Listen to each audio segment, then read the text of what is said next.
Со нелогична и контрапродуктивна политика власта во Македонија наместо граѓаните ги развива банките кои трупаат профити додека народот преживува со кредити со високи камати. Во 2023 година во сиромашната Македонија банките остварија над 250 милиони евра добивка, зголемувајќи ги своите профити за неверојатни 50% во однос на претходната година. Само од каматите нето приходите достигнаат 409 милиони евра, додека нето приходите од провизии на доместоци изнесуваат повеќе од 106 милиони евра. Ако во 2004 година учеството на странскиот капитал изнесувало околу 37%, во 2023 година тој достигна 88,7% во петте големи банки.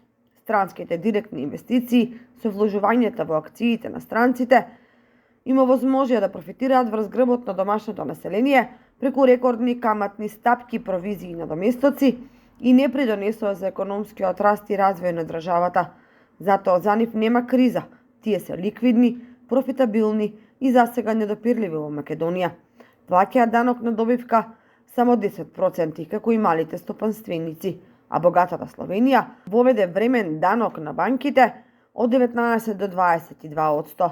Корумпираната власт и отсуството на државна регулација во банкарскиот систем им ги полни сметките на банките, а ги осиромашува граѓаните.